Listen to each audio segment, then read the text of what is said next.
Shalom, good evening. This is TV7 Israel News broadcast to you from Jerusalem. It has been revealed that Israel and the Palestinian Authority coordinate with Gazan clans operating against Islamist Hamas in the Gaza Strip.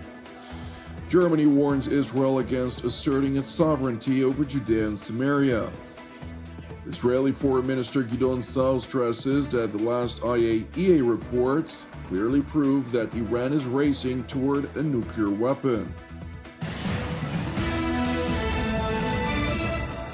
Israel continues to deepen its operational achievements throughout the Gaza Strip. Moreover, classified information that was leaked by Parliament member Avigdor Lieberman yesterday revealed that Israel's security agency Shin Bet operated with local Palestinian militias that proactively oppose Hamas in the southern Gaza Strip in close coordination with the leadership of the Palestinian Authority and a separate, undisclosed Arab country.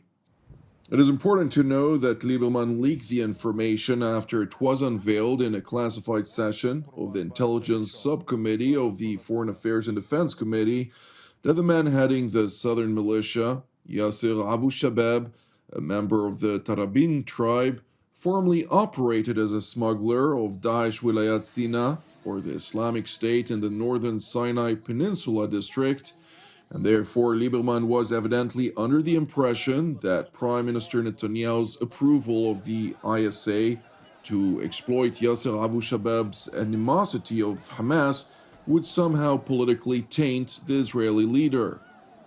ליברמן פרסם מידע ביטחוני סודי לצרכים פוליטיים, התייחסותך? זה חמור מאוד. כי מה ליברמן הדליף? מה הוא הדליף ופרסם?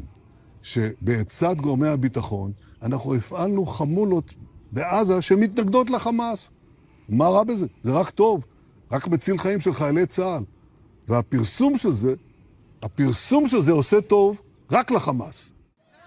It is important to highlight, according to senior intelligence sources familiar with arrangements made with Yasser al-Shabab and his between 300 to 400 strong militia, Israel merely grants it limited areas to operate in, particularly with regard to matters of protecting aid distribution in the eastern territory of the town of Rafah, while al-Shabab himself maintains close coordination with Palestinian President Mahmoud Abbas's religious advisor, Qadi Mahmoud Habash, and Colonel Baha Baalusha, who holds the Hamas portfolio in the Palestinian General Intelligence Apparatus. Meanwhile, Israeli Foreign Minister Gideon Sa'ar concluded a working visit to Berlin, where he met with German President Frank-Walter Steinmeier, among other senior German officials, to include his counterpart, Federal Foreign Minister Johann Vadeful, following a lengthy work meeting with the latter, during which the top diplomats of both Berlin and Jerusalem discussed a long list of issues of bilateral importance. Minister Sa'ar highlighted the re-emergence of anti-Semitism, which is soaring globally, especially in Europe. 80 years after the Holocaust, anti-Semitism, unfortunately, has spread across the world, especially in Europe. 80 years after the Holocaust, the Jewish state is under an open threat to eliminate it. Hamas and the Houthis, Hezbollah, and above all, Iran, openly act to eliminate us. Yet, there are those who seek to turn the victim into the aggressor. Let me be clear.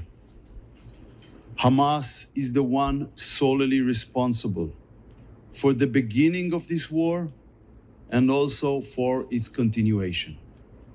Hamas initiated this war. Only Hamas is responsible for the suffering of both Israelis and Palestinians. The Israeli foreign minister continued by stressing that in contrast to the Islamist Hamas, which rejected the latest proposal by U.S. Special Envoy to the Middle East, Steve Witkoff, Jerusalem immediately agreed to the American proposal for a ceasefire in exchange for the release of a number of hostages. Israel said yes to Special Envoy Steve Witkoff's proposal for a hostage deal 19 days ago, Unfortunately, Hamas rejected it. I say it here in the clearest possible terms.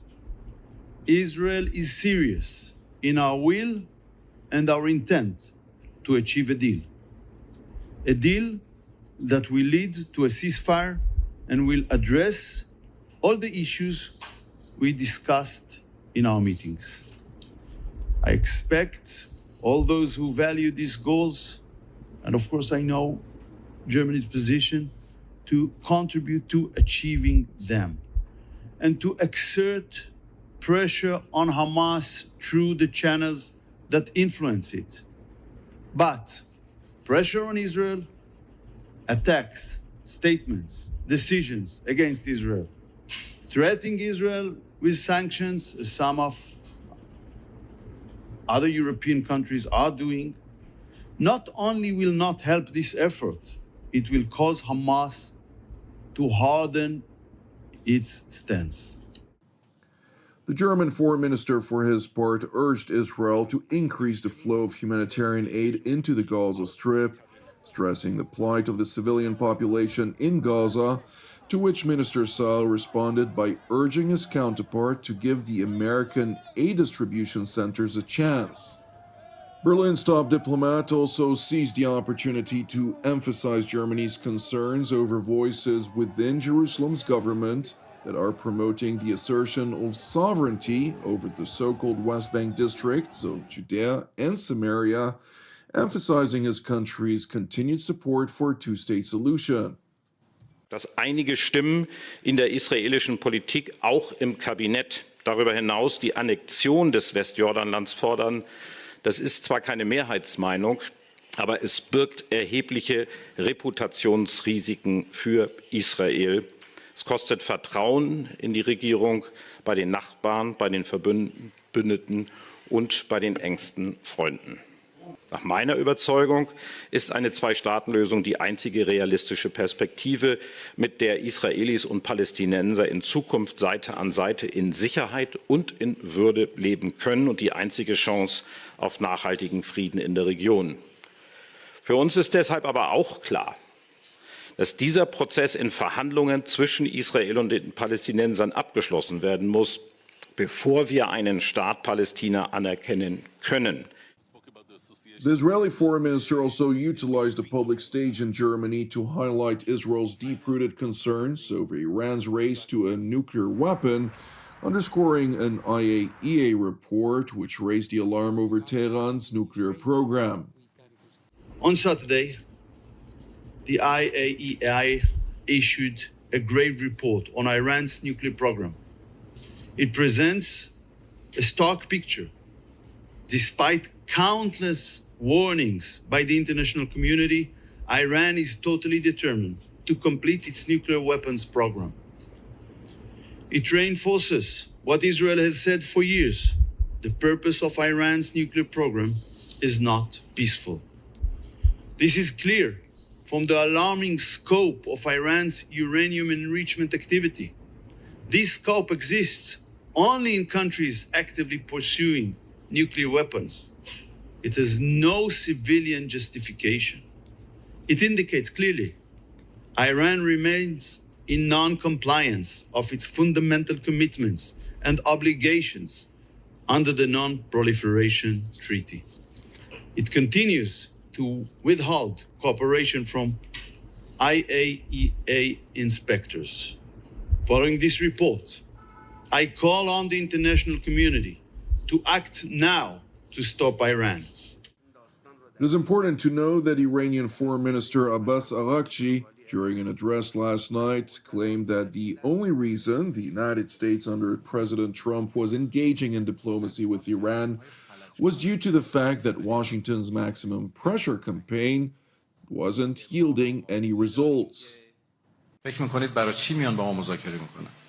برای اینکه ناامید شدن که تحریم‌های ظالمانه‌شون مردم ایران رو به زانو در بیاره، دولت ایران رو به زانو در بیاره. اگه مطمئن بودن که به زانو در میاره که مذاکره نمی‌کردن، که میگفتن صبر می‌کنیم 2 ماه دیگه، 3 ماه دیگه، 6 ماه دیگه، خودشون سرخم میکنن و میان جلو. ولی دیدن که این اتفاق نمیفته به خاطر مقاومت مردم ایران. The remarks by the Iranian top diplomat, who also has the Ayatollah regime's nuclear negotiating team, essentially twists the facts, since the only reason the Iranians decided to engage in negotiations with the US is to desperately try to avoid conflict with the far superior United States, along with rising domestic pressure due to President Trump's decision to enforce the stringent sanctions regime that has been imposed on the Islamic Republic. Thank you for watching TV7 Israel News, and a special thank you to all of TV7 Israel's dedicated supporters, as today we mark episode 3,500 of TV7 Israel News. We couldn't have done it without our dedicated team here in Jerusalem and supporters from across the globe, since TV7 Israel is a non-profit ministry with all of our productions exclusively donation-based. I'd like to also immediately seize this opportunity to call on you. If you're blessed by the content of our programs, your donation essentially helps us cover our production costs. So you can donate via our website at www.tv7israelnews.com. Moreover, I'd like to encourage you, as ever, pray for the hostages who've endured 609 days by now in Hamas captivity, and pray also for the peace of Jerusalem and salvation of Israel. I'm Jonathan Hessen, wishing you a Shabbat Shalom Mevorach, and God willing, we'll see you during our next update. Until then, Shalom from Jerusalem.